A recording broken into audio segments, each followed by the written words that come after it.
नमस्कार, स्वागत है आपका द नेटिजन न्यूज में। मैं हूं आपके साथ पूजा। ये रुक करते हैं आज की खास खबरों की ओर। इंदौर में जिला शिक्षा अधिकारी के पद पर ऐसे अधिकारी की पोस्टिंग कर दी गई जिसके खिलाफ धोखाधड़ी का आपराधिक मामला राजेंद्र नगर थाने में दर्ज है, जिसमें अभी तक इस अधिकारी की गिरफ्तारी भी पुलिस नहीं कर पाई है। उक्त अधिकारी अक्षय सिंह राठौर के पास तब जिला शिक्षा अधिकारी का कुछ समय के लिए प्रभार था। वहीं जिला शिक्षा अधिकारी का आरोप है कि उन्होंने तब 9 स्कूलों को गलत ढंग से मान्यता दी थी, जिसमें से 8 स्कूलों के मामले में प्रकरण दर्ज है, वहीं जिसमें अक्षय सिंह के हस्ताक्षर पाए गए थे। हालांकि अक्षय सिंह ने कुछ दिनों पूर्व जिला शिक्षा अधिकारी का पद संभाल लिया है और वे खुद को निर्दोष बता रहे हैं। अक्षय सिंह फिलहाल अग्रिम जमानत पर हैं।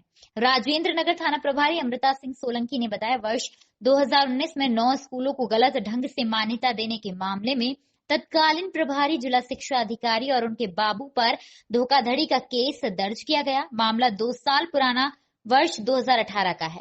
तब 9 स्कूलों को गलत ढंग से मान्यता दी गई थी, जिसमें 8 स्कूलों की मान्यता में प्रभारी जिला शिक्षा अधिकारी यानी अक्षय सिंह के हस्ताक्षर पाए गए थे।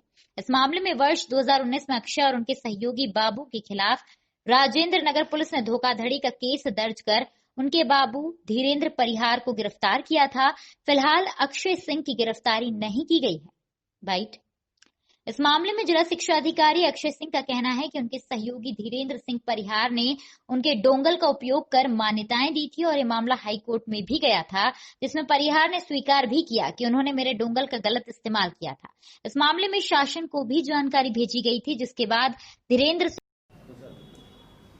सर, आपने जिला शिक्षा अधिकारी का पद संभाला है, ऐसा बताया जा रहा है कि आपके ऊपर केस भी दर्ज हैं। किस तरह के मामले हैं सर? पिछली बार मेरे कार्यालय में एक परिहार करके थे, उनने डोंगल का गलत इस्तेमाल करके फर्जी मान्यताएं की थी।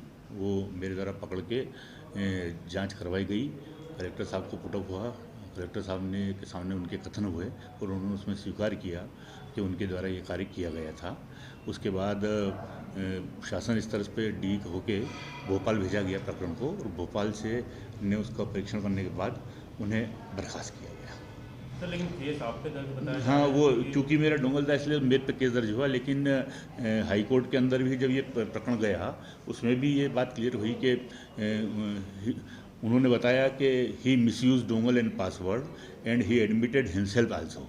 There is ample evidence against him and there is no cooperative to coaccuse Akshay Singh Rathore.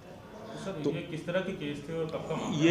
ये 2 साल पुराना का मामला है और इस पे कार्रवाई भी हुई है। अभी तक चूँकि जो संबंधित व्यक्ति था उसने स्वीकार कर लिया और कहा कि उसके द्वारा ये काम किया, इसलिए उसको गिरफ्तार भी किया गया और उसको नौकरी से बर्खास्त भी किया। केस क्या था? केस ये था, एक डोंगल था।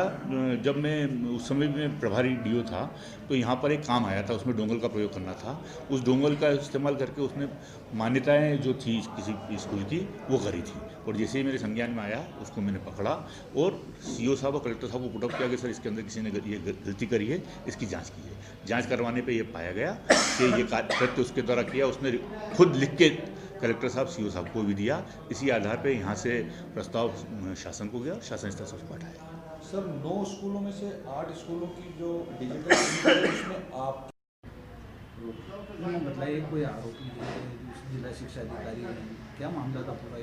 ये थाना राजेंद्र में 113/19 धारा 420 का दर्ज हुआ था, जो तत्कालीन प्रभारी जिला शिक्षा अधिकारी और उनके बाबू पे दर्ज हुआ था।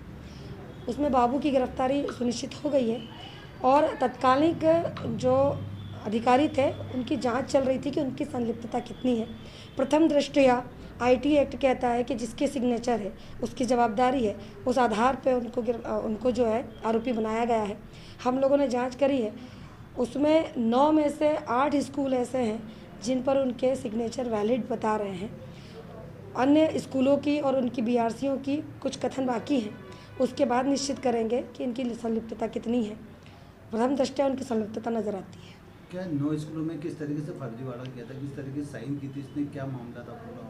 इसमें यह होता है कि जब भी कोई ऑनलाइन अप्लाई करते हैं तो वो संबंधित के पास बीआरसी के पास पहुंचता है और बीआरसी उसकी फ़िज़िकल वेरिफिकेशन करते हैं।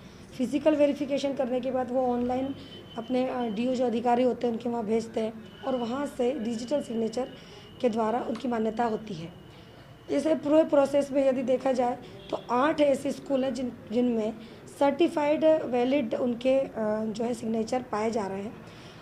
उनका ये कथन था, जो उनके बाबू पकड़ाए थे उनका कथन था कि मेरे द्वारा स्वयं ने ये सब किया है, पर चूंकि पुलिस या अन्य किसी एजेंसी के सामने किए गए स्वीकृति को न्यायालय में मान्य नहीं होती है, इसलिए इस विषय पर जांच की जाएगी कि किस परिस्थिति में उनके द्वारा ये स्वयं कथन कहा गया है और आईटी एक्ट की लायबिलिटी कितनी है। आरोपी अभी भी फरार चल रहा है। इसमें चूंकि अभी जांच का विषय है, इसलिए हमने उस आरोपी को लेकर किसी प्रकार का गिरफ्तारी का प्रयास नहीं किया है। एक बार ये जो है मसला पूरा ऑन पेपर हो जाए और ये शक शुबा नहीं रहे कि हाँ इनके द्वारा ही फर्जीवाड़ा किया गया, उसके बाद उनकी गिरफ्तारी के प्रयास किएंगे। द नेटिजन न्यूज से सिटी रिपोर्टर साजिद खान की रिपोर्ट। फिलहाल अभी के लिए बस इतना ही। लगातार ताजा खबरों के लिए आप बने रहिए हमारे साथ। नमस्कार।